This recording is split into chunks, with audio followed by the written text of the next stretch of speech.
Kristi Noem says her agency follows due process, but the Supreme Court says otherwise. Today's hearing exposed a dangerous contradiction that every American needs to hear about. I think some tragic circumstances are at bay. I'd like to switch gears to due process.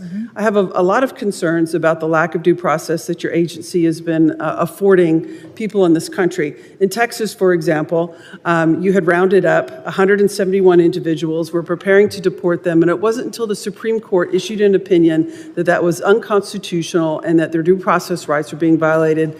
Did your agency actually stop and adhere to the Supreme Court's opinion? My question to you is, has those efforts ceased in your agency? Are you going to cease trying to deport people without access to due process in the courts of law in compliance with the United States Supreme Court?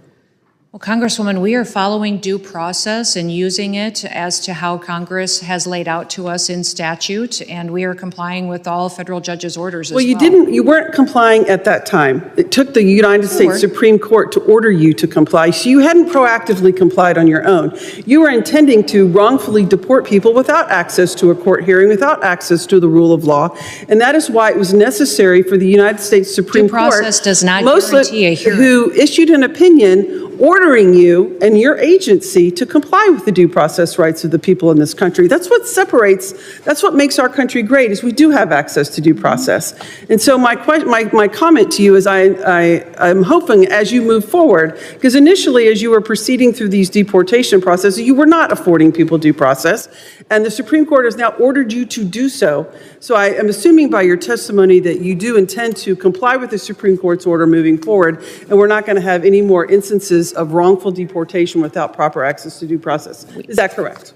We are following federal judges' orders, and Good. We are complying with due process Well, we look procedures forward to as that. they are laid out, as Congress has given us those tools to do that. Thank you, Madam Secretary. I have one other question about FEMA. I'm very concerned about the destruction of FEMA. You know, Texas is a state that has a lot of hurricanes, tornadoes, and natural disasters. We rely upon FEMA extensively, and I'm very worried about that. And when you are governor, though, you actually utilized FEMA for your own state. So you did recognize at the time when you were serving as a governor that FEMA played an important role in natural disasters within South Dakota. Is that correct? Yes, we had 12 FEMA-related disasters during the 6 years I served as governor of the state of South Dakota. But I just find it, I'm running out of time, but I just find it ironic. What you just saw wasn't just a tense exchange between Congresswoman Johnson and Secretary Kristi Noem. This was a debate over something much bigger, the very foundation of American justice, due process. Johnson zeroed in on the fact that DHS, under Noem's leadership, attempted to deport 171 individuals without giving them a fair hearing. Think about that. Deportation isn't a minor administrative decision. It's life-changing. It can separate families, end careers, and uproot lives.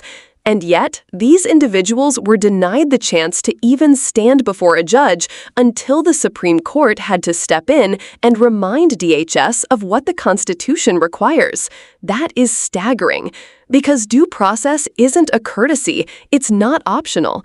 It is the bedrock principle of American law. It is the idea that before the government can take away your liberty, your property, or your life, you are entitled to a fair process, to be heard, to defend yourself, to have your case judged impartially. Strip that away, and you strip away the very promise that separates America from authoritarian governments where people can simply be whisked away without explanation. Now, Johnson made a crucial point. Noem and her agency did not voluntarily follow the law. They had to be forced into compliance by the Supreme Court. That suggests not just negligence, but a disregard for constitutional limits. And that should alarm every American, regardless of political party. Because once government officials decide due process is optional for one group, it sets a precedent that endangers everyone else. And then comes the irony Johnson exposed. As governor of South Dakota, Kristi Noem repeatedly relied on FEMA during natural disasters. She acknowledged its importance when tornadoes, floods, and storms hit her state. Yet now, as DHS secretary, she pushes to dismantle FEMA and offload responsibility to states that have already said they lack the resources. That's not just hypocrisy, it's reckless. Imagine Texas in the middle of a hurricane season or California battling wildfires without adequate FEMA support. Ordinary people would pay the price for a political agenda. This hearing pulled back the curtain on something critical, the disconnect between what leaders say and what they do. Noem insists her agency follows due process, yet the Supreme Court ruling says otherwise. She benefited from FEMA as governor, yet now undermines it as secretary. These contradictions aren't just talking points, they translate into real-world consequences for families facing deportation and communities facing disaster. And this is why hearings like these are so important. They are not just partisan theater. They are the one place where the public gets to see their leaders questioned under oath, stripped of the comfort of prepared talking points, and forced to reconcile their actions with the Constitution and with basic accountability. At the end of the day, this comes down to one fundamental truth.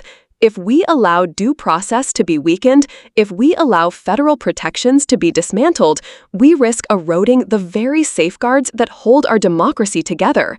That's not hyperbole, that's history. Every time nations have walked away from due process, it has opened the door to abuse of power, discrimination, and injustice. So the question is not just whether Kristi Noem complied with a Supreme Court ruling. The question is whether Americans are willing to accept a government that treats constitutional protections as optional. And that's where you come in. These hearings matter because they give us the information we need to hold leaders accountable.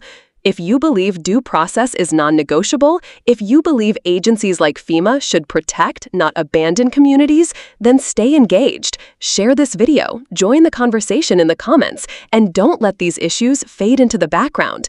Because the more we shine a light on them, the harder it becomes for those in power to ignore accountability.